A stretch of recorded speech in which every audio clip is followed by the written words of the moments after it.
50,000 থেকে 1 লক্ষ টাকা মাসে ইনকাম সম্ভব এমন একটি আইডিয়া এবং এর এক্সিকিউশন প্ল্যান নিয়ে আজকে আমরা কথা বলবো, যেটা নিয়ে উপজেলা, জেলা, বিভাগ যে কোনো জায়গায় বসেই এটা নিয়ে কাজ করা সম্ভব এবং এই ব্যবসা থেকে লাভ বের করে নিয়ে আসার সম্ভাবনা 100% বলে আমি মনে করি। তাহলে প্রথমত আসুন আগে প্রবলেম ফাইন্ড আউট করি। প্রশ্ন, বলুন তো কোন দোকানগুলো বাজারে সবার আগে খুলে এবং সর্বশেষ বন্ধ হয়? উত্তর হচ্ছে মুদির দোকান এবং ঔষধের দোকান। ওকে ওকে ওকে ওকে আমি আপনাকে এই দুটো দোকান দিতে বলতেছি না, তবে আমি এটা বোঝাতে চাচ্ছি যে এই দুইটা দোকান যেহেতু সবার আগে খুলতে হয় এবং সর্বশেষ বন্ধ করতে, তার মানে এই দুইটার চাহিদা অনেক বেশিরভাগ সময় রয়েছে এবং অ্যাকচুয়ালি কাস্টমার আসে, তার জন্যই তারা হচ্ছে কষ্ট করে খোলে। আপনি যদি 7টার সময় একটা দোকান খুলেন এবং সেই দোকানে যদি কাস্টমার 10টার সময় আসে, তাহলে হয়তো আপনি তারপর থেকে 10টার সময় খুলবেন। যেহেতু আগে খুলেন তার মানে এটা আগে থেকে কাস্টমার আসে, আর এর জন্যই এটাকে লং টাইমে খোলা হয় এবং এর চাহিদা বেশি। কিন্তু আর একটা দোকান আছে যেটা অ্যাকচুয়ালি শুধু সবার আগে খুলে সবার পর খোলে এরকম না, প্রায় 24 ঘন্টায় খোলা থাকে এবং সেটা হচ্ছে খাবারের দোকান। তবে সমস্যা হচ্ছে আমাদের দেশে খাবারের দোকান অনেক পরিমাণ রেস্টুরেন্ট কালচার গ্রো করলেও মিল বেসড খাবারের দোকানগুলো ওইভাবে গড়ে ওঠেনি। আমরা সাধারণত দিনে 5 বার খেয়ে থাকি এবং এই 5 বারের মধ্যে 2টা হচ্ছে মেইন মিল থাকে, দুপুর এবং রাতের, এবং বাকি যে 3টা সেটা হচ্ছে কন্ডিশনাল মিল, তার মানে হচ্ছে ব্রেকফাস্ট এবং অন্য যে 2টা স্ন্যাক্স, যেগুলো বেশিরভাগ সময় সাধারণত আমরা বাইরে খেয়ে থাকি। এবং আপনি খেয়াল করে দেখবেন এই যে বাকি যে 3টা স্ন্যাক্স এবং ব্রেকফাস্টের মিল, এ থেকে মিনিমাম 40 থেকে 50 টাকা শুরু করে 200 থেকে 500 টাকাও স্পেন্ড করা হয় একটা স্ন্যাক্স আইটেম খাওয়ার জন্য, যেখানে একটা মেইন মিল খাওয়া হয়ে যায়। মানে এটা একটা এক্সপেন্সিভ ভাবে আমরা খাই, কিন্তু মনে হচ্ছে যেন অ্যাকচুয়ালি নর্মাল স্ন্যাক্স খাচ্ছি অথবা ব্রেকফাস্ট খাচ্ছি, ব্যাপারটা অনেকটা এরকম।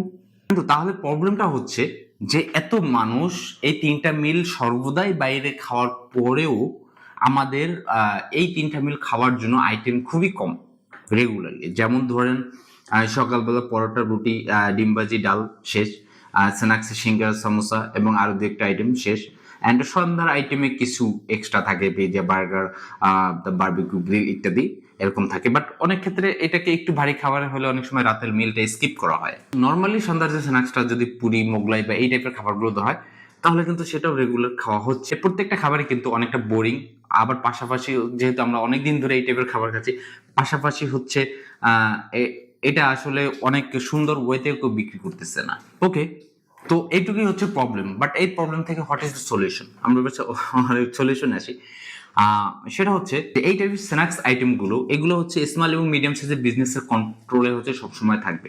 চাইলেও একটা বিগ কোম্পানি চাইলে এটার কন্ট্রোলে নিতে পারবে না, কারণ হচ্ছে এই খাবারটা সবসময় টাটকা হতে হয়। প্রথমত স্মল এবং মিডিয়াম সাইজের বিজনেসগুলো এমন হতে হবে যে চাইলেও সেটা যেন একটা বিগার কোম্পানি সেটাকে কিল করতে না পারে। কারণ সাধারণত একটা স্মল মিডিয়াম সাইজের বিজনেসের হচ্ছে প্রোডাক্টের চাহিদা বেড়ে গেলে বিগার কোম্পানি আসে ওই মার্কেটটা দখল করতে, এবং তখন অনেক ক্ষেত্রে স্মল এবং মিডিয়াম সাইজের বিজনেসগুলো হচ্ছে হার মানে বড় কোম্পানির কাছে।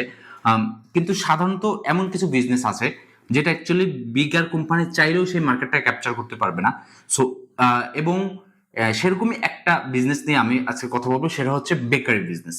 এখন ওকে ওকে ওকে কিছুদিন আগে লাইভ বেকারি ট্রেন্ড গেলো, কিছুদিন আগে ডিফারেন্ট টাইপের এই ট্রেন্ড গেলো। আমি লাইভ বেকারি কোনো কথা বলতেছি না, আমি বলতেছি আপনার হাতে এই হাতে একটা রুটি যেটা গতকালকে রাতে বানানো হয়েছে, এটা একটা রুটি যেটা হচ্ছে 2 দিন আগে বানানো হয়েছে। সেম ফর্মুলা, সেম জিনিস, সব কিছু সেম দেওয়া হয়েছে, সেম হচ্ছে শেফ এটা বানাইছে। আপনি কোন রুটিটা প্রেফার করবেন? অবশ্যই যেটা গতকালকে রাত্রে বানাইছে আপনি এখন কিনবেন সকালবেলা। এইটা কেন বলুন তো? কারণ হচ্ছে বেকিং আইটেম যত টাটকা হয় অত খাইতে হচ্ছে টেস্টি হয়। এবং এই যে বেকিং আইটেমের চাহিদা শুধু আমাকে সকালবেলা ব্রেকফাস্টে আমি বাইরে খাবো এরকম চাহিদা আছে, ব্যাপারটা এরকম না।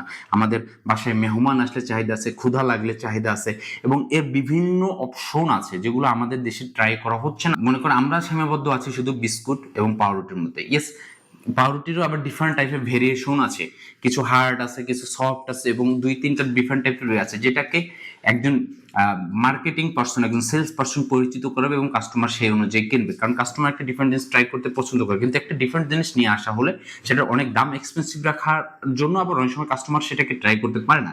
কিন্তু সেটাকে যদি একটা সেম ক্লোজ মানে একটা মিনিমাম যে আপনার পূর্বের প্রোডাক্টের কাছাকাছি যদি আপনি দাম রাখেন, তাহলে অবশ্যই কাস্টমার সেটা ট্রাই করবে, এবং ট্রাই করার পরে সে কিন্তু এটা নিতে চাইবে। আমি মনে করি প্রত্যেকটা পাড়া, মহল্লা, পৌরসভা, জেলা, উপজেলা, প্রত্যেকটা জায়গায় এক একটা এলাকার 500 মিটার মধ্যে মিনিমাম একটা বেকারি থাকা উচিত। এবং সেই বেকারি থাকলে, এবং সেটা যদি তারা ক্যালোরি কাউন্ট করে হেলদি ওয়েতে, প্রপার ওয়েতে যদি বিক্রি করে, এবং প্রত্যেকটা বেকারি চলতে বাধ্য, এবং প্রত্যেকটা বেকারি থেকে মিনিমাম 50,000 থেকে 2 লক্ষ টাকা ইনকাম সম্ভব। যদি আপনি একটা থেকে 2 লক্ষ টাকা ইনকাম করতে না পারেন, আপনি 50,000 টাকার একটা দিলেন, এবং আপনার যেহেতু এরিয়া, আপনার তো আপনি যে এলাকায় থাকবেন সেই এলাকা থেকে আপনার 2-3 কিলোমিটার আপনার এরিয়াই বলা যায়, তাহলে আপনি 500 মিটার একটা দিলেন, তারপরে আর দুইটা মেইন স্পটে আপনি মোট 3টা দিলেন। একটা বেকারি শপ মানে একটা মেকিং প্লেস থাকলো, সেখান থেকে আপনি 3 জায়গায় সাপ্লাই দিলেন, আপনাকে অনেক কস্টিং মেনটেন করতে হবে না। এবং এই যে বেকারি বিজনেসের যে গ্যাপটা, এটা একদম চোখের সামনে ঘুরতেছে, কিন্তু কেউ এটা নিয়ে কাজ করতেছে না। তাই আমি মনে করতেছি যে যেহেতু আমি মনে করতেছি এটা গ্যাপ, বাট আমি অ্যাকচুয়ালি এটা নিয়ে কাজ করতে ইচ্ছুক না, বাট সামবডি অবশ্যই ইচ্ছুক হবে, এবং তারা যদি এই মার্কেট গ্যাপটা বুঝতে পারে, তাহলে অবশ্যই তাদের এটা নিয়ে কাজ করা উচিত। কিন্তু এটা বেকারি বিজনেস সারা জীবনই স্মল এবং মিডিয়াম সাইজের বিজনেসের মধ্যেই থাকবে। অনেক বড় কোম্পানি আসবে, ট্রাই করবে, কিন্তু স্মল মিডিয়াম সাইজের বিজনেসগুলো অতটা অ্যাক্টিভ না হওয়ার কারণে হয়তো তারা এটা কি করবে। যেমন আপনি খেয়াল করবেন, এদিন বড় কোম্পানি টেস্ট স্ট্রিট বিভিন্ন জায়গায় কিন্তু মরে মরে নিচ্ছে, কিন্তু টেস্ট স্ট্রিট সারা বাংলাদেশে ছড়ায় যাবে, সব থেকে ফেমাস হয়ে যাবে, কিন্তু তারপরও যদি এলাকার স্থানীয় একজন ব্যক্তি রাত্রে বেক করবে, সকালে বিক্রি করবে, প্রতিদিন যদি এইভাবে রাত্রে বেক করবে, সকালে বিক্রি করে, এইভাবে যদি বিক্রি করা শুরু করে, কখনো টেস্টি স্ট্রিট যত বড় কোম্পানি হোক, সে তার মার্কেট নিতে পারবে না। কারণ সে কাস্টমারের অনুযায়ী সে তৈরি করতে পারবে। আমার এই এলাকায় এই রুটির চাহিদা বেশি, এইভাবে বেশি, এবং হেলদি ওয়েতে এই করবে, কয়টা 50টা বিক্রি হবে, সে 50টা তৈরি করবে রাতের বেলা, পরের দিন সেল করবে, পরের দিন 5টা চাহিদা বাড়তেছে, সে 55টা করে তৈরি করবে। বাট আজকে বেক করবে, কালকে বিক্রি করবে, আজকে বেক করবে, কালকে বিক্রি করবে, এভরিডে টাটকা খাবারগুলো যদি সে বিক্রি করে, এর চাহিদা অনেক বেড়ে যাবে। এবং আমাদেরকে এই যে বেকিং আইটেমের ভিতরে কিছু ব্রেকফাস্ট টাইপের আইটেম যদি অ্যাড করা যায়, স্যান্ডউইচ বা এই টাইপের কিছু যদি ওর পাশাপাশি অ্যাড করা যায়, তাহলে যে একটা স্যান্ডউইচ মেশিন থাকলো, কিছু মাংস আগে থেকে সিদ্ধ করে ওটাকে জাস্ট ইনস্ট্যান্ট বেকারির সাথেই যে একটা স্যান্ডউইচ মেকিং থাকলো, তাহলে সেভাবেও তারা এটা চালু করতে পারবে। সো বেকারি বিজনেসটা আপনি খেয়াল করে দেখবেন, এবং প্রত্যেক 500 মিটার গ্যাপেও যদি একটা করে বেকারি বিজনেস থাকে, এবং প্রত্যেকটা বেকারি বিজনেস চলবে। কারণ আমি প্রথমে বলছি যে মুদির দোকান এবং ঔষধের দোকান, এই দুইটার চাহিদা সব থেকে বেশি, এবং তারপরে যদি কোনো দোকানের চাহিদা থাকে, আমি মনে করি সেটা এই বেকারি বিজনেস। এবং এই বেকারি বিজনেসটা টাটকা থাকার কারণে মানুষজন কিনবে। এবং তবে হ্যাঁ, আমাদের কিছু ভেরিয়েশন আনতে হবে, সেটা যে ডিফারেন্ট টাইপের একটু খাবার, একটু রিসার্চ করলে, আজকাল গুগল ইন্টারনেট রিসার্চ করলেই হবে, যে কোনো একটা প্রিমেড খাবারকে বেক করলে। এবং বেকারি আইটেমের ভিতরে আমরা মনে করি যে সবসময় মিষ্টি আইটেমে থাকে, কিন্তু বেকারির অনেক ঝাল আইটেমও আছে, সেগুলো যদি অ্যাড করা যায়, এবং বিশেষ করে স্কুলে সকালবেলা ব্রেকফাস্ট এবং টিফিনের ক্ষেত্রে যদি স্কুলের আশেপাশে একটা পারফেক্ট সুন্দর বেকারির শপ থাকে, এবং সেখান থেকে সে বিক্রি করে শেষ করতে পারবে না। আবার অফিসের সামনে যদি থাকে, তাহলে সকালে যে স্ন্যাক্সটা তারা খায়, সেক্ষেত্রে ওখান থেকে প্রচুর অর্ডার আসবে। আবার অফিস শেষ করে বাসায় যাওয়ার সময় বিস্কুট নিয়ে যাবে, ইত্যাদি অনেক কিছু নিয়ে যাবে, কারণ বাসায় কুকিজ লাগে, লাগে। তো সেক্ষেত্রে এটা নেভার এন্ড প্রসেস, এবং নেভার এন্ড একটা বিজনেস। এবং তবে এটা এতটাই পাওয়ারফুল যে আপনি এটা স্মল এবং মিডিয়াম সাইজের মধ্যে থাকলেই সবচেয়ে বেশি লাভবান হওয়া যাবে। কারণ যত বড় কোম্পানি আসবে, সেটা টেস্ট কখনোই সে ধরে রাখতে পারবে না। কারণ একটা টাটকা খাবার, আমি আগেই বলছি, একটা টাটকা বেকারি প্রোডাক্ট আর 2 দিন আগের বেকারি প্রোডাক্ট টেস্ট সম্পূর্ণ সবসময় ডিফারেন্ট হয়ে থাকে। তাহলে এটা একটা বিশাল মার্কেট গ্যাপ, এবং এই মার্কেট গ্যাপটা আমি মনে করি 50,000 থেকে 1 লক্ষ টাকা কোনো ব্যাপারই না তৈরি করে। এবং পাশাপাশি আরো যে জিনিসটা, সেটা যেহেতু এখন নিউ জেনারেশন, নিউ সবকিছু, তাহলে সেক্ষেত্রে সেই ওয়েতে সাজানো। এবং যদি আপনার এলাকায় আপনি বিস্কুট লাগবে, এই লাগবে, কিছু একটু হোম ডেলিভারির ব্যবস্থা করলেন, বা একটু কাস্টমার রিভিউ নেন, কোন খাবারটা ভালো, মানুষ তো এখন ইন্টারেস্টেড রিভিউ দিতে, যে হ্যাঁ আমার এটা ভালো লাগছে, আপনি এটা তৈরি করুন প্লিজ। তো এইভাবে আপনি তৈরি করতে পারেন। এবং আরো যদি ভালো হয়, মানুষ এখন হেলথ কনসিয়াস হচ্ছে, এই হচ্ছে।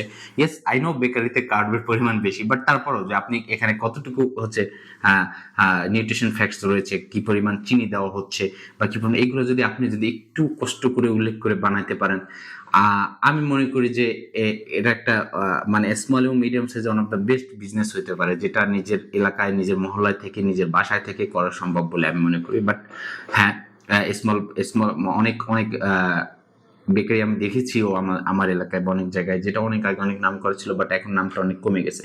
কেন কমে গেছে? কারণ হচ্ছে যে তারা সেই পরিমাণ হাইজিনটা মেনটেন করছে না। তো আগে তো হাইজিনের ব্যাপারটা তো সতর্ক ছিল না, এখন হাইজিন মেনটেন করছে না, তার জন্য হচ্ছে ব্যাড মার্কেটিং হয়ে তাদের সেল বাড়তেছে না।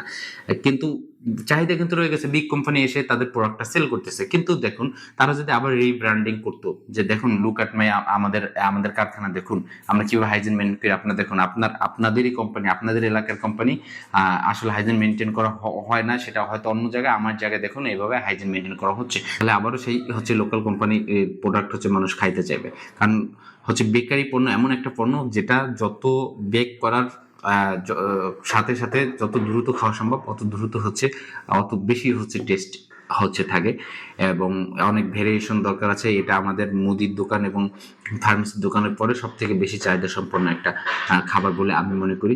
তো এই বিষয়ে হচ্ছে কাজ করা যেতে পারে। তো এরকম আরো বিজনেস আইডিয়া নিয়ে হচ্ছে আমি কথা বলবো, যেগুলো হয়তো আমি মনে করি যেগুলো করা উচিত, বাট যেহেতু আমি করছি না, তাই আপনাদের সাথে শেয়ার করবো। আপনারা যদি মনে করেন যেটা আসলেই করা যেতে পারে, তাহলে অবশ্যই করবেন। এবং অবশ্যই যদি এরকম হয় যে আপনারা করছেন, আমাকে মেইল করতে পারেন সম্ভব হলে। তো আমি আমি আমার জায়গা থেকে একটা প্রোমো ভিডিও বানিয়ে গেলাম, বা একদিন একটু ভিজিট করলাম, অথবা ইনভেস্ট করলাম, anything. Thank you very much.